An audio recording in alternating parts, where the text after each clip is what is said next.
wayita diigamu biyya guutuu keessatti miti naannawa shaggar qofa keessatti. Kana jechuun tokkoffaa irratti jabina musliimonni biyya kana keessatti qaban xiqqeessuudha tokkoffaa irratti. Lammaffaa irratti dhugumatti ilaalcha musliimonni biyya kana keessatti qaban gadaana akka ta'e jedhe abbootii aangoo biratti jechuudha. Uummataaf waan ragaa ba'uudha. Sadaffaa irratti ammoo jibbiinsa yookaan islaamofoobiyaa jedhamu oromummaan nu jennu kun lafuma dubbee akkama fakkeenyaaf jechuudha harree ba'aa baataa ooltuu beektu laata. Harreen kun bar guyya guutuu ba'aa gurraan geessee osoo baattee deemtu galgala yeroo galtu ulee dugda siitti cabsanii kaanii oofu callistee harree jedhaa arrabsaasanu. Barisiin ganamaa kaatee ba'aa gurraan geessee osoo baattu fiddee bakka ati feeteen sii geessee jettee bar. Galatoomillee jechuun hafee ulee dugdatti cabsaa harree jedhaa foonaatti oofta sii galee rabbiin sitti haa mul'isu. Fardi garuu inni nyaataa bulee jedhu ati dugda isaarra teessee abbaa fardaa jedhee maqaa keetiin waamama sii galee. Akka harree sana osoo hin faajin akka harree sana osoo hin dadhabin. Akka dugda isaan quuqne dugda isaarra waa faaya wayii huccuu wayii keessee osoo sossobattu sii galaa jira. Galata harree ta'e jechuudha. Akka musliimaa kan waa obsu akka musliimaa kan liqimsatee jiraatu wallaahi summa wallaahi hin jiru. Kana yoon jedhu sababa musliima ta'eef miti.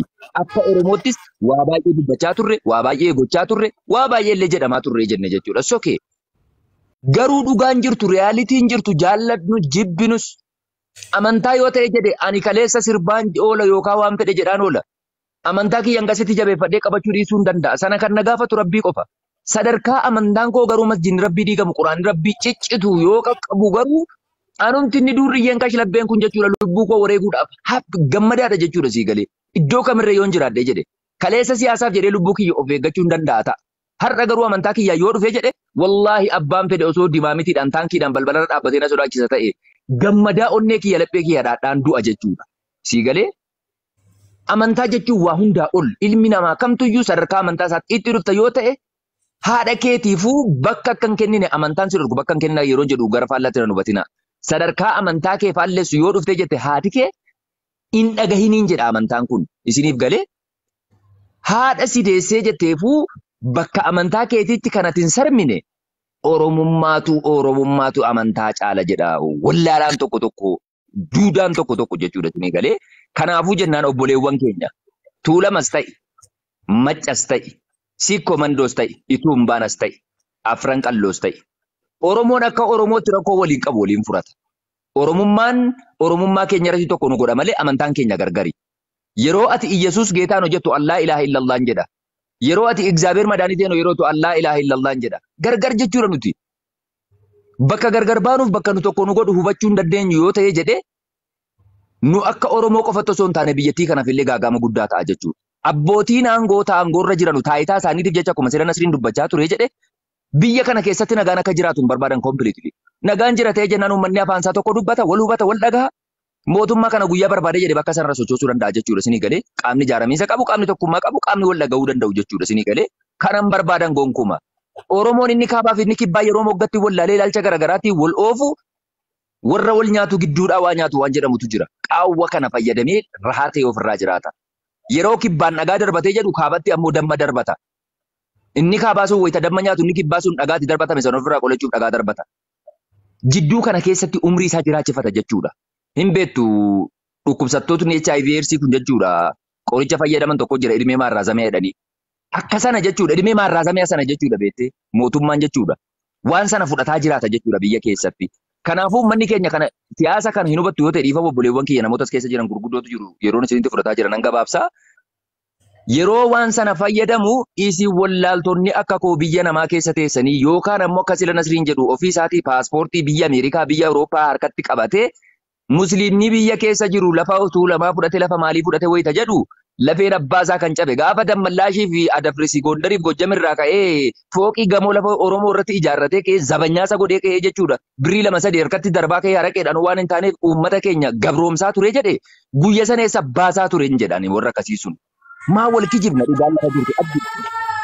Kanaafuu jara keenya hanga dandeenyuun walaa obsinu wal haa hubannu dhimmi amantaa waan darbas nama godhuudha waan ta'eef isii kana akka ijaatti waliif ilaallu jechuun barbaada jara namoota kootii dabarsinatti. Ayyee galatoomii maammee amma waa goona mariin kun marii baay'ee bareedaa fi namatti mi'aawudha. Kanaaf namni tokko daqiiqaa 2 dubbataa namoonni as keessa jiran kunniin warroota sooshaal miidiyaa irratti illee infileensii qaban yaada gaggaarii namoota maddisiisuu danda'an jedhee dhamana. Kanaaf daqiiqaa lama osoo hin dabarsin yaada ofii qofa dubbatu osoo hin taane yaada namaallee dhageeffatuun furmaata waan jedhamu tokko walii kenninee deemna waan ta'eef loode daqiiqaa lama achirraan Abdulqaadir. Okay, carraa kiyyatti ni fayyadama. Assalaamu alaikum warahmatullahi wabarakatuh. Hundi keessanuu baga jiraattanii ilmaan Oromoo as keessa jirtan jechuudha. Galatooma yaada gaggaariitu ka'ee yaada amma ka'e kanarratti wanti jechuun barbaadu ani waa'ee amma dalagamaa jiru kanarratti namni warri Islaama ta'e jechuudha.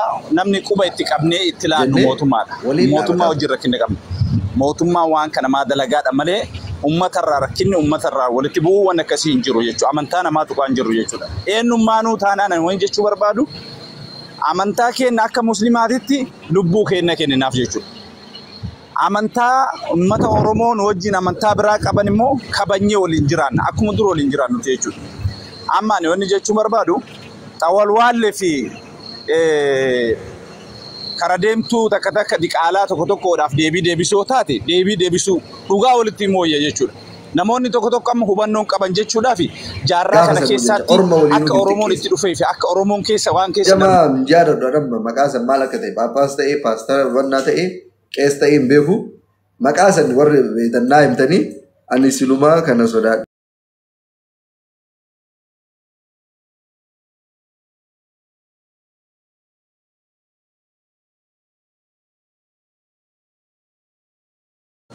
lafti tuulamaa lafa hedduutti dhiqatanii maarii warra jiru jira bar deema Facebook ajjeese seenaa jalalaati obboleeyyan kiyya waan kaleessa dabarre waan kalee dabarre inda gattanii tuulamni har'a jettam kun bar Baaleerraa Jimmarraa Wallaggarraa bar lafa Finfinnee kanaaf lubbuu kennine bar ilmaan itti dhabne obboleewwan abbaa itti dhabne bar har'a sakkaaramin marta sirriitti waan taane barreessitu jechuudha. Oromoo Arsii kamtu Oromoon Arsii gaafa baqatan Oromoon Arsii itti baqataniitiin Jimma Harargeen itti baqateetiin uummanni tuulamaa kun hanga har'aa keessa jiraata jechuudha. Har'a wanni asirratti haasamu waan garaa si gubu yeroo tokko tokko wada agartu si galee Oromoo Arsii kamtu lafa Finfinneetti mana ijaarate parsantiin 80-70 uummata warra soddaa keessaniitu achi keessatti qubatee jira miti. Lafa kam kaaree meetirii miiliyoona fudhateetiin Oromoon abbaa qabeenya Oromoo kamtu burraayyuu fookaan lafa shawaa kanatti galeetiin isinirraa saami. Moo gaafa Arsiitti baqatanii uummanni keenya waliin tokko taane jennee hanga har'a waliin jiraatu maal beeta kiristaana ijaarrattee Arsii keessatti waliin bulaan jirru yoo asitti masgiidni ijaarame maalin maqaa kamitti baafate maqaa Islaamaa Oromoon Islaamni maqaa kam baafate shawatti dhaqeetiin shaara Filistiin shaara maala shaara Mansuur jedhetti baafate garbar Israa'el irraa fidanii Naazireet maali jedhanii Dabrazeet jedhanii isaan sini moggaasanii kaan godhanii magaalaa guutuu maqaa jijjiiranii bar waan hin taane yeroo tokko tokko waan miira keessa nama galchoo haa warri haasoftan dhaabbadhaan mallee nu kaleessallee gaafa amantaan ortodoksiillee tuqamu isin bira wal bira dhaabbataa ture jechuudha. Yoo dandeesse na bira dhaabbatta akka Oromoo tokkotti yoo hin dandeessin immoo afaan nurraa qabadhaa warroonni asirratti waan hin taane barreessitan jechuu barbaadetti ani baay'ee miira keessa seene silaa waa baay'ee hedduu jechuu danda'a. Miira keessa seentee immoo waa hedduu si jalaa bada namoota jaalattuu tokkoof tokko dhaban. Adda birruu argitee garaan haadhaa burreedha.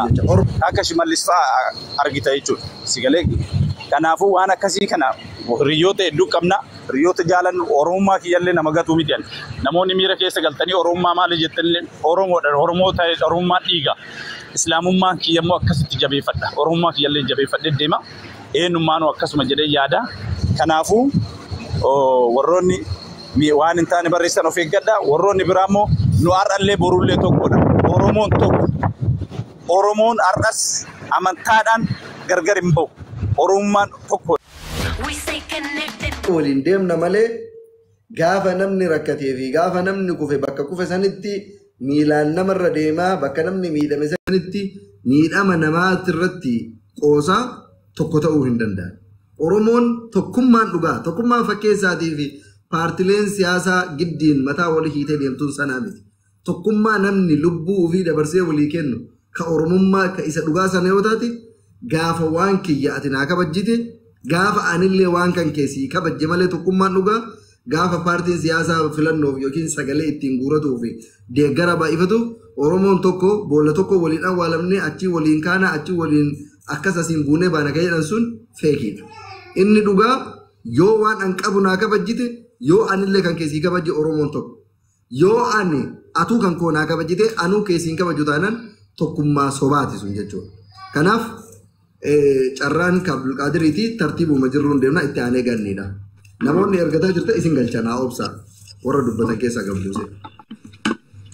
Assalamu alaikum warri amantii muslimaa taatan warri amantii kiristaanaa qabdanillee baga akkam jirtan nagumaa jedha. Yaadni amma dhiyaate kun akka nama tokkootitti akka nama argitee amantii islaamaa hordofuu tokkotti ani aslis ta'ee nama kamis ta'ee namni amma mataa gaggara galchanii itti iyyaa jiran asliidha. Asliin amantii tokkottuu hin buune, ummanni muslimallee amantii tokkottuu hin buune. Amantii kanatu masjiida nu jalaa diige. Amantii kanatu qur'aana kenna. Giraayidaraan odoo nama tokkotti hin dubbatin diigee masjiida achi keessatti daaraa godhe qur'aana kenna. Aayaa rabbi jennee nama tokkorraan kenninu. Namni quba itti qabne mootummaa fi mootummaa qofa.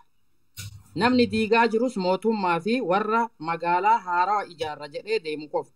Warri kunillee ummata kiristaanaa yookiin ummata amantii biraa qabu bakka bu'eeti miti. Nagada daldala lafa gurguratuuf dhugaa isinii mee lafa gurguratuuf lafa masjiida irraa buqqisan irraa ijaaran irratti ijaarame deebisanii daaspooras haa ta'u warra amma ala taa'eetiniin lafti teennaa Nasri jalabwa jizo galchi ani jalabwa lafti teenna lafa eegee fi maalii itti dhiqatan jedhanii warri sammuun isaanii dhiphoo warra eegee dhiqatuun qulqullaa'uudha of qulqulleessuudha sunillee arrabaa miti. So lafa san irraa buqqisanii ittiin daldalatuuf tartiiba isin ergatanii isin galcha obsa. Kana akkasitti fudhatuu qaban malee namni ufitti fudhatanii amantii kanatu ortodoksitu warra katolikii warra kaantu jedhee namni lafa kaa'e tokko hin jiru akka ilaalcha kiyyaatitti hin dhageenye saga amma namni jiraate jiru yoo jiraate maybe dongore namni ilaalchi isaa tokko miti akkasitti fudhatamuu qaba. Kuni rakkoo tokkotu jira. Tokkummaan akkuma amma reefu jettan kuni tokkummaa amantii walii kabajnu. Tokkummaa fi garaagarummaa qabna. Tokkummaa dhiigaa qabna. Oromummaa amantii addaan qabna. Amantii keessii kabajuu qaba. Amantii kiyyanaa kabajuu qabda. Yoo amantii kiyyan kabajin tokkummaan oromummaa walitti jennee walii dhiiga jiisaa master plan irratti dargaggeessi meeqa dhumaa waa meeqa jedhaa ture sun hin hafa jecha yoo amantii kiyyanaan kabajin amantii kiyyatu waan hundaa naa caala waan ta'eef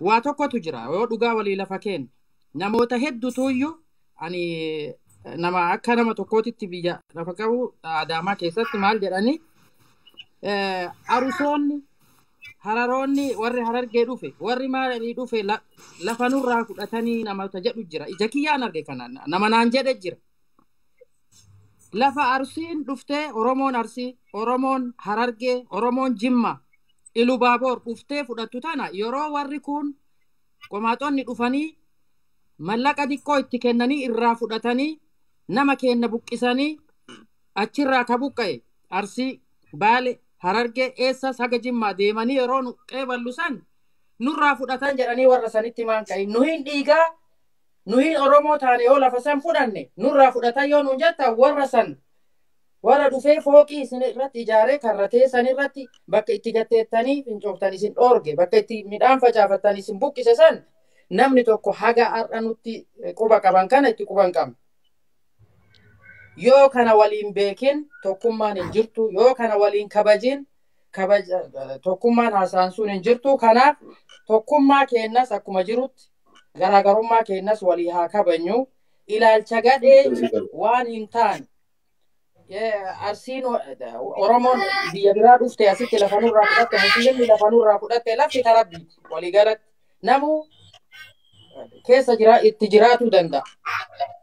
Kanaaf waan hin taane ilaalcha kanaa warri qabdanis warri nu keessaa immoo ilaalcha birallee qabdanii meebii dongoraan waan hin taane barreessitan tokkummaa keenya haa jabeeffannu garaagarummaa keenyas akkasumatti itti haa cimsinu jedha. Kanaaf kabajaan odoo waliin jiraanne odoo wal kabajne odoo dhugaa oromummaa san yoo waliin ka fuulduratti deemnu taate ka akka deemnu ka fedhamu taate amantii kiyyanaa kabaji amantii keessii kabaja yoo wanni tokko narra gahe miidhaan akkana roorrisni akkana masjida rabbii ani fakkeenyaaf amma kasamaa yoo warradee jedhanii karaa hundarratti amma bakka hunda yoo deemtan biyya amata 2 moo 3 dhaqee karaa hundarratti baandiraa lumuutii irratti barreessanii kasamaa warradee ka jedhan san odoon buqqisin taabota yookiin mana amantii buqqisaa hin jenne ka akkasitti seera malee samirraa gadi roobe jedhanii bakka hundatti xenxeen godhan sun odoon diigamin masjidni haga ta'es ta'u seerani malee calliseetuma samii garroobe jedhamee masjidni ijaarame hin jiru. So kun akkamitti dura diigame kun akkamitti dura aane ka jedhurraa namni ilaalcha mataa ofii lafa kaa'e malee aslillee yoo ta'e kana malee charchi masjidni diigame charchi illee maan diigamin namni jedhe hin jiru. Tokkochuun diigamin manni amantii akka ilaalcha kennatitti. Kana haasawa isinitti baay'eesse yeroo qabu waan akkana kanarratti haa xiyyeeffannu galatooma. Ayyee galatoomi Abdulqaadir amma carraa bakka kan kee ammoo ziizoo bakka buusa. Walumaa galee waan takkitti osoo ganniidhaan dabarsin takkittiin an jedhee ammallee asitti bira darbuu barbaadu. Jijji kiyyaa namni hundinuu miidiyaa kanarratti hin beektanii nullee ni beeknaan. Nama kaleessa nullee nama seenee waliin qabsaa'aa turre. Ziizoo militu godhe. Nama jennee kaleessa waliin qabsaa'aa turre. Gadi baatee afaan guuttattee osoo namni islaamaa takka warri amma asliin nu arrabse ebalu nu arrabse kunillee osoo namni takka gadi bahee waan nama biraa hin dubbatin gadi baatee profaayilii Shimallis Abdiisaa duubaan kaayattee masgiidonni hafanuu ganaa diigamuu qabanii masgiida ka ijaaratu arabaaf silxeedha jettee nurra duulaa ture. Nuti garuu huurattuu isii hin laakofne huurattuu isii hin laakofne waan isin jettu san namatti isin laakofne ummata wallaggaa hin arrabsine protestaantii hin arrabsine amantii nama kamutu osoo hin tuqin isii namni 100 hordofsanu tuffannee irra dabarree rakkoo mootummaa waliin qabnu qofa irratti xiyyeeffattiin islaama ittiin arrabsan dhaban namni tokkoof lama na arrabsa jedhanii battaluma sanis saffisaan wal gurmeessanii gastii irra suuraa nama gaggaragalchanii gurmaayanii gadi ba'an jechuudha. Kun ammoo dhugaa jirudha ka wal kijibuu hin qabne ka wal irra dibaa hin qabne walumaa gala carraan ka ganneetii isimaaf dabarsa. Kaan ammoo taajjabbii hawaasa bal'aaf ibsa.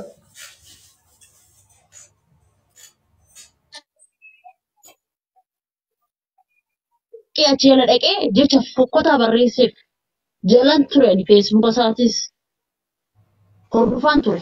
Warra koomentiidhaan jecha gadhee dubbateetu mucaa miira keessa galee miira keessa nama galcha. Kun dubbii amantaati waan ta'eef miira keessa nama galcha. Uummanni kun miidhamee jira miidhamee jira. Amantaadha kun waan ta'eef jechuudha. Amantaan waan hunda caalti biyya lafaa kanarratti. Obboleewwan koo amantaan waan hunda caalti. Siif galee amantaan haadhaan hojii dhaladhisan naaf caalti. Waan ta'eef mucaan kun miira keessa galee dubbachaa jira bakka sanitti. Kan dhaqee koomentii barreesseefis warra fakkaatee ani kiristaana taatee waan ishiin taate hin beeku fakkaatee kan koomentii barreesseef miira keessa gashanii akka inni waan san dubbatu taasisan. Dubbateera dubbatee jira. Nu arrabseera nu arrabseera. Arraan isaa nutti hin maxxanu. Nama tokko waan ta'eef garuu cabarratti caba wal walii da'uu baannee gaarii miti. Wanna darban oolleef waan badaas waliin jechuun gaarii miti. Oromoon amantaa walitti hin qabnu biyya walitti qabna. Olloom walitti qabna. Gadda walitti qabna. Gammachuu walitti qabna. Ji'a lamaayyuu hin buune ji'aan dura gaafa duulli amma sanii nurratti gadi bahamee afaan keessaniin hin baratin afaan keessaniin dubbatin anuun jaasan gurraacha nurratti uffatanii mataa nurraa muratanii laphee rukutanii of fannisan saniyyi Oromoon amantaan wajjin hin qabnu Oromummaa wajjin hin qabnu sin duuka jirra afaan keessaniin dubbadha bar kanuma afaan keenya dubbatuut gaafa san nuti duulaa ture Oromummaa afaan keenya dubbatuut gaafa san nuti duulaa ture. Hanuma intala Oromooti ilma Oromooti jennu wambadee abboonni kun wambadeedha abboonni kun biyya diigan jedhanii nurratti duulaa turan. Garuu warri amantaa waliin hin qabne sin wajjin jirra afaan keessaniin baradhaa nuun jedhanii adii uffannaa adii dubbanna haga nuun jedhan chaalenjii hunda qopheessanii wajjiniin hirmaachaa turan. Kanaaf bakka kanatti nama tokkoof jenneetillee olii qabnee hunda arrabsuu baannee gaariidha. Siniin jedha Oromoo ko. Inni biraa warra obboleewwan koo musliimatii waan siniin jedhu hin darba kunis hin darba borus ifti biraa ni dhufa. Kana keessas ni dabartan gaddi keessan gadda keenya gammachuun keessan gammachuu keenya. Ani akka intala Oromoo Ortodoksiitiiti ganni ofiin bakka bu'a malee ganda kootis bakka bu'u amantaa kootiis bakka hin bu'u. Garuu akkan of bu'utti gaddi keessan gadda keessa gammachuun kiyya gammachuu keessanii jechuudha. Inni biraa lafti lafa tuulamaati hin kaatanii ganaa baddanii warri jedhani ani ilaalcha akkamii akka qabdan hin beekan. Lafti lafa Oromooti. Qeerroof qarreet irratti dhume. Isiniif galee lafti lafa Oromooti. Kan nafxanyaan dhuftee mana shallee irratti bantu isiniin dhukkubne musliimni mana amantaa isaa irratti ijaarrate maaliif isin dhukkube isin? Rakkoo maayin san diigaa dandeessan. Mana itti sagaagalummaa irratti hojjetamu san diigaa dandeessan. Nafxanyaa of keessaa baasa Oromoon Finfinnee keessa jiraachaa jira. Haan jiraachaa jiru saba biraati. Diina keenya jiraachaa jira miti. Warri bar walloo irratti obboleewwan keenya walloodha guyyaa tokkotti nama 30 nurraa ajjeesan Finfinnee keessa jiraachaa jiru. Suutanatti siiqee maqaa isaas natti hime. Nabaruu barbaanna maqaan koo Ibliisii maqaan koo kan biraa abbaa gammachiisi. Fata jechuun feenaan bakka deemtu dhiisi. Akkinni hiisu jedhee nanuu mana rabbii jechaaf gochisaallee yoo na raase qalbii. Ibliisis naan jedhee atuu dargaggeessa takka fataa jettee hubachuu dandeessa. Fata jechuun feenaan saahiba koo ta'ii salaata kee dhiisi wajji deemnaa ka'ii. Zinaas dabalatee kan shiishaa fi kamrii natu harkaa qaba kan hundaatu amrii. Yeroo gabaabdutti haala si mijeessa baasii tokko malee anatu si geessa. Abshiir saahiba koo jechuun na jabeessa.